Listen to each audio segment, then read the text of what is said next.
Muy buenas a todos. ¿Qué tal estáis? Bienvenidos. Bienvenidos otra vez más a Voces de Bronce y Hierro. Bueno, tenemos aquí una tarde de charla para hablar sobre las últimas noticias que están llegando en la arqueología peninsular, que son noticias que las he podido leer este fin de semana y me ha volado la cabeza con los descubrimientos que se están haciendo en la arqueología del centro de la península ibérica. Estamos hablando de la cultura de las motillas, esta cultura de la Edad del Bronce que se sitúa entre las provincias de Ciudad Real y de Albacete. Empiezan en el 2000 y pico, acaban en el 1500 y pico, son coetáneos a la cultura de El Argar, un poco más antiguos, pero luego también llegan hasta épocas un poco más recientes del Argar, depende más o menos, ¿vale? Para que nos hagamos una idea. Y estas noticias son sensacionales porque están demostrando que el mundo de las motillas es muchísimo más complicado de lo que nos pensamos. Y si os parece, nos vamos a ir metiendo en faena. ¿Cuáles son las noticias nuevas? ¿Qué estamos descubriendo? Bueno, pues la edad del bronce media entre, ya decimos, los años 2500 y 1500, vamos a decirlo, por ubicarnos en un espacio cronológico, fue una época de cambios climáticos y gran parte del territorio peninsular se desertificó.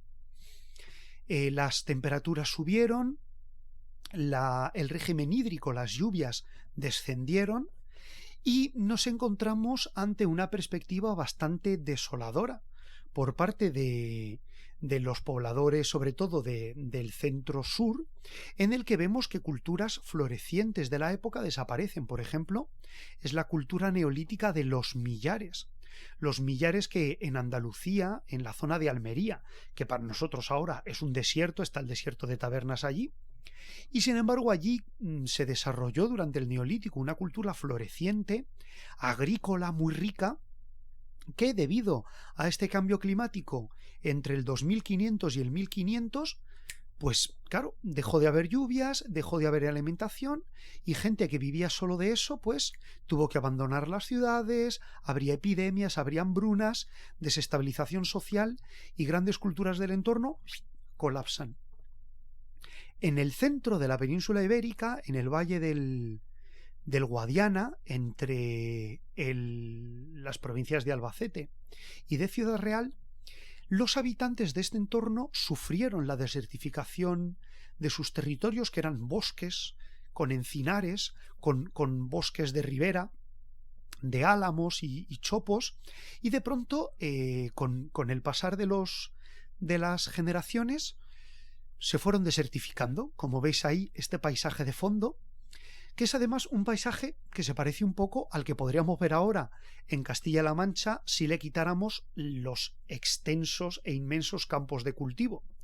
Imaginaros que esos campos de cultivo se convierten en pastizales medio secos de hierbas, de retama, y pues sería un paisaje similar, muy seco, muy caluroso, pero toda la cuenca del Guadiana, con estos ojos del Guadiana que aparecen y desaparecen, tiene un elemento muy importante ya desde la prehistoria.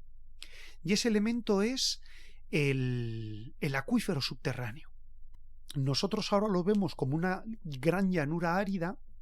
En la época lo era, pero lo importante era que en el interior había un gran río subterráneo al que estos pobladores, cuando vieron que se agotaban los recursos del entorno por la sequía, pues quisieron acceder. Y entonces se comienzan a desarrollar una serie de estructuras que nosotros localizamos arqueológicamente y las llamamos motillas. ¿Por qué? Pues porque toda la llanura del Guadiana es una zona llana, muy llana. Los que conocéis Albacete, Ciudad Real, sabemos que son regiones bastante llanas, pero en zonas absolutamente llanas de pronto hay ahí una mota, una altura, motilla, que destaca en el entorno. Estas motillas son artificiales, son el resultado de el desmoronamiento de estructuras antiguas, que no sabemos cuánto de antiguas son, pero que la gente del entorno, ya en época medieval y moderna, les dio por llamar motilla. Y esta es la cultura que se desarrolla en el Bronce, en esta región, con estas condiciones climáticas tan extremas. Se está uniendo Minichini. Hola, Irene Guadalupo. ¿Qué tal, Irene? Estamos aquí gente de mucho nivel. Está también Juan Antonio, de Cuentos Argáricos. I'm Not Kevin. Un saludo para ti. Y ya nos vamos reuniendo en comunidad.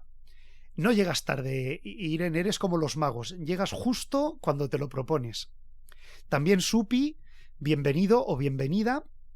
Bienvenidos todos. Uy, Rose Freisa, buenas noches. Bueno, cuánto bueno hay aquí. Si estamos lo mejor de la casa, estamos todos juntos aquí. Qué bueno, cuánto me alegro de teneros por aquí. Bueno, pues introducción hecha de las culturas de las motillas. Cambio de era, 2500-1500. Cambio climático, desertificación y una situación única en las provincias de Ciudad Real y Albacete, y es que, pese al calor y a la ausencia de lluvias, hay un enorme acuífero subterráneo al cual estos pobladores van a recurrir para sobrevivir. Claro, hasta hace no muchos años, la arqueología española era bastante exigua. Y entonces nosotros tenemos que entender que en arqueología dependemos exclusivamente de lo que se excava. Y si no hay nada excavado, no conocemos nada. En los 80 y en los 90 se empiezan a hacer excavaciones arqueológicas en Ciudad Real y en Albacete, y se le da nombre a esta cultura que se ve aparecer, cultura de las motillas. Pero claro, la sensación que dan las motillas es que es una cultura pobre, de agricultores, de ganaderos que subsisten en un ambiente hostil, que construyen estructuras con cantos apilaos muy vastas, y la sensación general de esta gente del bronce manchego es que son unidades familiares sin diferenciación cultural, que viven muy a nivel de subsistencia y que hacen construcciones muy básicas bajo las cuales se entierran. Pero todo esto está cambiando. Y como la arqueología es un proceso largo de investigación, de discusión, de difusión de las conclusiones, ahora, en 2023, 20 años después de que empiecen a excavarse sistemáticamente todos estos lugares y a analizarse y a discutirse y a darnos ahora ya los arqueólogos el producto de sus investigaciones, en 2023 lo que estamos sabiendo de las motillas empieza a no ser lo que sabíamos en este principio, en esta escena tan desértica en conocimiento. Estos son estas motillas, estas colinas artificiales que encontramos en mitad de las llanuras manchegas, eran en realidad estructuras de piedra, diríamos fortificaciones, aunque no eran construidas literalmente como castillos, y querían proteger los pozos. ¿A dónde llegaban estos pozos? Llegaban al nivel freático, donde estaban ese acuífero, ese río subterráneo. Y claro, en tiempos de sequía había que excavar muy profundo para llegar al agua. Son pozos de una extensión enorme, de 10-12 metros de profundidad, que es una barbaridad para ser un pozo excavado en la arcilla con herramientas neolíticas, con azadas de piedra y con serones de esparto. Claro, además de motillas, también se quiere proteger el entorno y divisar al enemigo desde lejos. Y entonces en la cultura de las motillas se conoce otro tipo de yacimiento arqueológico, que son las morras. Son construcciones en altura. Estas morras ya pueden estar fortificadas porque ya son poblados en altura que protegen el entorno, aunque curiosamente las morras también pueden tener como epicentro cuevas, podían ser cuevas con un valor simbólico, ritual, muy poderoso, por lo tanto que fueran lugares de culto, o también podían ser espacios con construcciones artificiales para captar el agua, otra vez para la defensa. Aquí estáis viendo otra llanura seca, vemos los árboles, vemos las raíces, pero en el centro estamos viendo una gran estructura de túmulo. Un túmulo construido a base de apilar y apilar toneladas y toneladas y toneladas de cantos para formar estructuras de túmulo de hasta 30 metros de diámetro. Pero en este túmulo principal, si hacéis vista, veréis que del túmulo surgen corredores subterráneos que llevan a otros túmulos. Esto es Castillejo del Bonete, en Terrinches, en Ciudad Real, y es un macrocomplejo funerario que demuestra que la gente de la cultura de las motillas también dedicaba mucho tiempo y mucho esfuerzo a construir estructuras funerarias para enterrarse a ellos y a sus antepasados. Este es uno de los grandes descubrimientos de la Edad del Bronce, Castillejo del Bonete.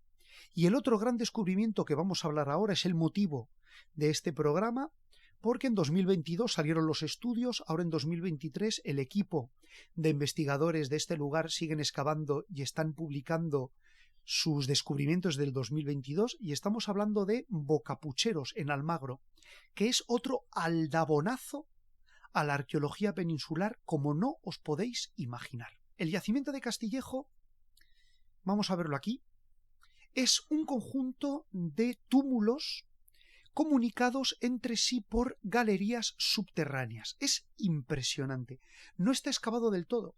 Las últimas excavaciones se hicieron en 2013, después de una campaña de 10 años, pero quedaron elementos pendientes por excavar. Lo que estáis viendo aquí es las diferentes superficies de túmulos con las cámaras interiores que veis ahí, todas cubiertas por una gran cúpula de cantos rodados, y también podéis distinguir los túneles subterráneos que llevaban a otros túmulos secundarios. Aquí tenéis un plano del yacimiento. Y qué importante es esto. Fijaros, Castillejo tiene como epicentro de todo el complejo tumulario una cueva. Una cueva kárstica que está ubicada a nivel de superficie y en la cual se han encontrado enterramientos. Era un lugar sagrado desde el Calcolítico, porque estos lugares sabemos que son de larga duración, que estuvieron ocupados durante milenios, y por eso vemos sepulturas y estructuras que se acumulan unas sobre otras y que a la hora de excavarlas pues causan cierta confusión, porque el ojo que no está hecho a ver estas cosas, pues claro, no reconoce lo que hay ahí. Pero bueno, hemos visto antes la recreación. Pues en este espacio, junto a la cueva, vemos toda una serie de estructuras concéntricas alrededor. Aquí veis el plano de la zona excavada y veis un núcleo central, porque sobre esta cueva se construyó un túmulo con cámaras funerarias, y luego lo que es increíble y es único en la arqueología peninsular, por lo menos, habría que investigar otros casos, pero preguntando por Twitter la gente no me ha sabido decir lo contrario. Parece que es un caso único, porque frente a este gran túmulo central surgen corredores subterráneos que conectan con otros túmulos. Esto es una cosa increíble, no se ha visto cosa igual. ¿Qué elemento ritual, qué complejidad religiosa tiene que haber para crear un submundo subterráneo de tumbas conectadas, interconectadas entre sí? Claro, este Castillejo, además, si tenemos en cuenta que la cueva, igual que todas las cámaras que dan a los túmulos, que son cámaras subterráneas, os lo recuerdo, pero tienen salidas al sol. Y entonces posiblemente en Castillejo del Bonete las diferentes galerías recrean la propia posición de la cueva, que su formación subterránea tiene una orientación norte-sur, y todo el complejo tumular superior, incluidos los túmulos y sus corredores subterráneos, quieren repetir esa conexión norte y sur. El sol como elemento fundamental en este macrocomplejo hormiguero tumulario de necrópolis, porque el simbolismo solar en este complejo habitado habitado por los muertos durante milenios, tenía un profundo simbolismo solar. Han analizado que los corredores en la dirección norte y sur de todos los complejos tumularios tenían que representar o bien conexiones con la salida y la puesta del sol en los equinoccios y en los solsticios, tanto de verano como de invierno, de otoño y primavera, o de la posición del orto solar en solsticios y equinoccios. Es decir, que todo el complejo constructivo de Castillejo, a lo largo de milenios, insisto que es lo impresionante, fueron creando corredores y estructuras orientados siempre a posiciones claves del sol. Si además de la complejidad de la estructura, que desvela el uso prolongado a lo largo de muchísimas generaciones humanas, le sumamos ese segundo hecho, que generaciones y generaciones, hasta cumplir siglos y siglos de historia, de personas utilizaron este lugar como un punto ritual, nos habla de la larga duración de estas culturas en el bronce manchego, que empezaron en el Calcolítico, pero además está situado en una zona de paso, en una ruta de acceso que comunica el Levante, la zona de Cataluña y Castellón, con el Valle del Guadalquivir. Y el punto central entre el sistema ibérico y Sierra Morena está en esta zona de las llanuras de Albacete y Ciudad Real, y Castillejo está en el medio de este punto. Así que tenemos un tercer lugar, un tercer factor fundamental, que es el lugar. Estaba situado en un cruce fundamental de caminos, y el último elemento es ya el locura, y es que en este lugar se han encontrado algunos individuos que no son de Albacete ni de Ciudad Real. Esto es lo increíble. De las 4 cámaras, de las 4 tumbas que se han podido excavar, la tumba 4 es la más reciente y pertenece a 2 individuos, una mujer joven y un hombre maduro. La mujer joven se ha podido analizar porque los esqueletos se han encontrado muy bien, y se sabe que esta mujer se alimentaba principalmente de productos marítimos, que esta mujer se crió en la costa y, por lo que fuera, decidió morir o murió a muchísimos kilómetros del lugar donde ella se había criado. Pero es que además el individuo que está enterrado con ella no es un indígena de la península ibérica, es un yamnaya, es uno de estos pobladores del norte de Europa que en torno al 2200 llegaron a la península ibérica, y se habla de un proceso de extinción selectiva porque los varones indígenas iberos, hispanos, murieron, y estos varones yamnaya se casaron y tuvieron hijos y descendencia con las mujeres locales.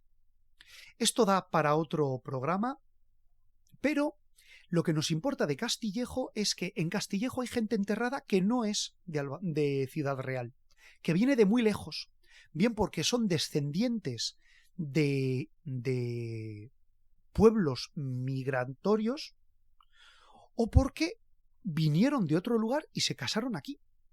Y es que los descubridores de Castillejo dicen que en realidad este lugar, sumando todos los factores, población exógena, construcción a lo largo de siglos, habitación constante del lugar, conexión con la cueva, conexión con los ritos solares, punto neurálgico del comercio, nos dice que este Castillejo tuvo que ser una región, una zona donde pueblos del entorno rindieron culto a sus antepasados durante siglos y siglos y siglos, y donde la presencia de los muertos es constante, porque los huesos revueltos de humanos y animales se encuentran en todo el yacimiento, en cualquier cota, con lo cual quiere decir que estos individuos se fueron enterrando aquí por siglos y que los huesos se cogían, se trasladaban, se llevaban de un sitio a otro, quedaban abandonados, quedaban olvidados, se removían entre los cascotes para construir otra estructura y la piedra y el hueso era parte del paisaje natural del entorno. Era una zona ritual con un valor simbólico y sagrado tan importante que posiblemente gentes de muy lejos venían aquí a Castillejo a enterrarse. Claro, ¿qué nos dice esto? ¿Qué nos dice este primer ejemplo de lo que era la cultura de La Mancha en esta época? ¿Empezamos a imaginarlos ahora como agricultores raquíticos que luchan por sobrevivir en un medio totalmente devastado por el calor y que luchan por un poquito de agua? ¿O de pronto estamos viendo a poblaciones cosmopolitas con unas costumbres ancestrales que hunden sus raíces en lo profundo del tiempo, que tenían relaciones con gente de entornos lejanos y que además empiezan a demostrar que no eran grupos tan igualitarios como podemos pensar? Porque ¿cuánto puede suponer a un grupo humano construir una cúpula tumularia de 30 metros de diámetro? ¿Cuántas piedras hay que acarrear para hacer esto? ¿Cuánto tiempo lleva esto? ¿Cuánta agua y cuánta comida hay que consumir para construir estas obras?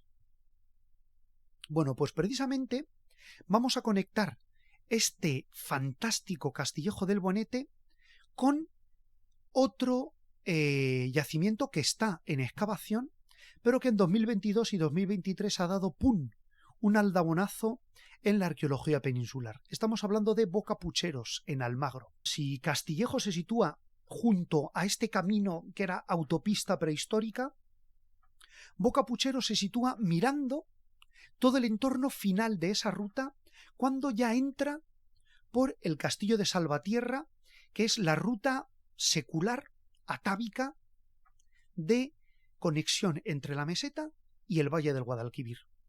Desde Bocapucheros se ve todo el horizonte sur, toda la llanura de Sierra Morena, o sea, toda la cordillera de Sierra Morena, desde la salida del sol hasta el ocaso. Es, por tanto, una posición estratégica brutal, que se ve desde todo el entorno también. Es decir, desde allí se ve y desde allí lo ven. Este Bocapucheros, como veis aquí, además, tiene una construcción que también es increíble.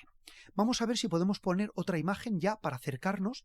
Ya estamos viendo que está en una posición de altura, en un farallón de roca que sale como un espolón, que domina todo el entorno y que desde allí se ve y te ven. Eso es muy importante para lo que vamos a ver ahora en Bocapucheros. En Bocapucheros todo ese espolón de roca fue desbastado a pico, una construcción inmensa que debió llevar a docenas o puede que a cientos de personas trabajando para desbastar todo el farallón de la roca, construir encima una superplataforma y sobre esa superplataforma construir 3 túmulos que conforman en realidad un macrotúmulo. Es un túmulo de túmulos que tenía que ser visto a kilómetros a la redonda y que debía ser un punto de referencia capital para todas las poblaciones del entorno. Desde Bocapucheros se puede ir andando a varios poblados en altura, uno de ellos el Cerro de la Encantada, que está solo a 6 kilómetros, pero que está separado por una montaña. También se ven varias motillas y se han podido prospectar docenas de poblados del entorno. Así que toda la población de la zona de la llanura tenía que ver ese lugar, y ahora vamos a ver que para todos esos pobladores ese lugar tenía que ser un espacio sagrado de una importancia capital. ¿Por qué? Pues porque la obra de alteración del farallón de roca tuvo que ser impresionante. Tallaron la roca, la hicieron plana, una primera terraza. Sobre esa primera terraza construyeron una segunda terraza y allí pusieron los 3 túmulos que hacían un túmulo de túmulos. Pero Bocapucheros tiene con Castillejo otra conexión, y es que el motivo por el que eligieron esta plataforma, este farallón de roca, es que, uno, en Boca Pucheros, en la zona que mira al sur, hay otra cueva. Las cuevas como elementos fundamentales en el culto de estas gentes. Mirar qué importante tenía que ser para ellos el agua donde está, en el subsuelo, las cuevas naturales utilizadas como tumbas. ¿Dónde está el mundo de los muertos? En el subsuelo. El mundo de los muertos que te da el agua, que es la vida, donde tú entierras a los muertos para que vuelvan a la vida. Ahí tenemos todo una parte de esa cosmología, de esa mitología de estos pueblos de la meseta. El submundo como lugar donde viven los ancestros y donde emana el agua que da la vida, en este mundo y en el más allá. Bueno, pues este Boca Pucheros tiene luego una construcción de 3 túmulos. Aquí lo veis, con 3 cámaras. Se han encontrado el esqueleto de un solo individuo en el túmulo 2, el más alto de todos. Y este individuo murió con 30 años y su esqueleto se ha comprobado que era de una persona muy fuerte, con una desarrollada musculatura y que además estaba acostumbrado a recorrer larguísimas distancias con un tren inferior muy desarrollado, muy musculado, de haber andado muchísimo y además de haber trepado y haber escalado, y también un tronco superior desarrollado, con el brazo derecho más desarrollado que el izquierdo, con lo cual quiere decir una tarea repetitiva. Yo me imagino solo 2 cosas. Una tarea repetitiva que haya desarrollado el brazo derecho y no el brazo izquierdo, a mí se me ocurre o con una hoz, el acto de segar, o un luchador que pelea con su mano derecha utilizando un hacha. O bueno, es curioso porque en realidad nos han encontrado herramientas aquí y sabemos que muchas de las culturas de las motillas, las armas son arcos, son brazales de arquero y puntas de flecha. Entonces, ¿por qué este individuo que había desarrollado tanto las piernas ha desarrollado tanto también el brazo derecho? Claro, mirar dónde lo enterraron. En un punto neurálgico del entorno, así que este individuo, al cual se le ofrecieron algunos restos de oveja, porque han encontrado una mandíbula de oveja, tal vez 2, era un ser, una persona poderosísima en la época, para ser enterrado en este lugar de referencia visual tan enorme. Tenía que ser, bueno, en las noticias, en los artículos periodísticos que han hablado de este yacimiento, han hablado de un rey. Claro, ¿cuál es el elemento fundamental de Castillejo? Ya hemos dicho, una obra inmensa que debió requerir el trabajo de muchísima gente, una posición estratégica visual enorme, pero es que además han podido analizar la orientación astronómica de estas cámaras y de los corredores a los que se accedía, y se ha llegado a la conclusión de que Boca Pucheros estaba totalmente orientado a la estrella, a la constelación de la Cruz del Sur. La Cruz del Sur, sí, porque en el 2000 antes de Cristo, la Cruz del Sur estaba a unos 10 o 15 grados en el cielo del hemisferio norte. Esta Cruz del Sur cambió su posición en torno al año 1000 de nuestra era, y ahora ya se ve en el hemisferio sur. Y las cámaras de Boca Pucheros están totalmente alineadas, dirección mirando al sur, y probablemente con esta en colaboración o en orientación con esta estructura tan característica del cielo nocturno de la Edad del Bronce. Mario pregunta cómo se puede saber la musculatura a partir de restos óseos. Precisamente, Mario, precisamente, no cómo se puede saber, sino cómo no se puede saber. Tú piensa, es muy fácil. ¿A qué se sujetan los músculos? Los músculos se sujetan a los huesos. Pues entonces, por el desarrollo de los huesos, podemos saber dónde están los anclajes de los músculos. Una persona con una muy fuerte musculatura ha desarrollado ganchos óseos para sujetar los tendones y el agarre de los músculos. Y también porque en las cabezas de los fémures, de las tibias, de los pies, de las caderas. El desgaste continuo del movimiento hace que el cartílago se desgaste y que los huesos choquen y rocen. Así que precisamente, Mario, una de las grandes cualidades que tiene la arqueología científica y la investigación es que cuando estos huesos, que son huesos, huesos, pues no, se llevan a un laboratorio forense y con todo el conocimiento médico que tenemos, se analizan al microscopio, se analizan puntillosamente y la información que podemos sacar de estos huesos es increíble. Conectando con los huesos, lo que preguntaba Contos Argáricos, precisamente este individuo se sabe que se puso del lado derecho, que se dejó allí sin enterrar dentro de la tumba, que la filtración de agua del túmulo fue cubriendo el cuerpo como hasta la mitad de barro, pero que la otra mitad del cuerpo, la mitad izquierda del cuerpo, está muy meteorizada. Los huesos de la parte izquierda del cuerpo están desgastados, están laminados porque les ha dado el agua. Tienen hasta moho. Y se han encontrado, creo, que revueltos con ellos, se han encontrado huesos de otros animales, lo cual quiere decir que, una vez abandonado este lugar, los animales lo utilizaron de madriguera, y probablemente también se llevaron los huesos, los movieron de manera natural. Así que fijaros cuánto se puede descubrir solo con un hueso, cuánto un hueso encontrado en su contexto nos sirve para definir, estudiar, analizar y conocer un yacimiento. Esto lo digo porque aquellas personas que utilizan detectores de metales, aquellas personas que van a saquear los yacimientos, a recuperar sus tesoros, están destruyendo todas esas pistas. Todo yacimiento arqueológico es una gran escape room en el que cada centímetro, cada milímetro de hueso, cada posición, cada postura, cada piedra, cada gramo de arcilla quiere decir algo para el ojo de los expertos. Y si viene una persona con una excavadora o con una pala y con un detector de metales y remueve todo eso o lo destruye, nos está robando la capacidad de entender lo que ha pasado allí.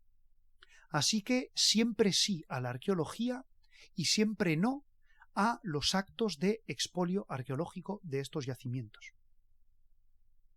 Bocapucheros, un gran centro simbólico de culto a los antepasados, donde una élite que ordena construirlo a sus gentes se entierra como parte de un ritual o de un lenguaje simbólico de poder. Y la gente de todo el entorno, como estamos viendo ahí, diría, mira, allí está, en ese lugar, que debía ser un lugar al que seguramente irían en tiempos de celebración, allí está enterrado nuestro héroe Menganito. Allí están enterrados las gentes de mis antepasados, el abuelo de mi abuelo, mi tatarabuelo, mi tatarabuelo. Esta es mi tierra. Hay una frase que he aprendido que es que nada más sujeta a la tierra que los muertos. Y entonces, estos muertos, ya sean de tus abuelos, como en Castillejo del Bonete, o de los abuelos de tus abuelos, o de los jefes que te mandan a ti, de las familias de tus reyes o de tus jefes, son elementos simbólicos poderosísimos. ¿Qué nos quieren decir estos descubrimientos? Pues nos quieren decir que nos encontramos ante una cultura mucho más compleja, muchísimo más rica de lo que nos pensamos hasta ahora. La cultura de las motillas no es una cultura de agricultores que viven, que subsisten del agua, que habitan poblados magros, mal construidos, dispersos, sin una estructura social compleja, sin rituales ni creencias religiosas constatables. Todo eso pertenece al pasado. Tenemos delante de nosotros una cultura con una complejidad social evidente, que tiene unos jefes que son capaces de movilizar a todas sus comunidades para construir grandes monumentos que modifican el medio natural para glorificar el poder de unos pocos. Tenemos a unas comunidades que rinden culto en lugares de milenios, manteniendo unas tradiciones atávicas que les atan a su lugar de residencia y que además están conectados con diferentes ritos que representan ideas religiosas distintas en espacios muy pequeños y atravesados por una ruta de comercio que conecta Europa con el Valle del Guadalquivir, con pobladores que no son de allí, que se hacen enterrar allí, y que en definitiva demuestra que la cultura de las motillas se va a convertir de aquí a un tiempo, conforme más noticias vayan saliendo y vayamos hablando y nos vayamos interesando más de ella, más en ella, se va a convertir en una de las grandes culturas de la Edad del Bronce de Europa.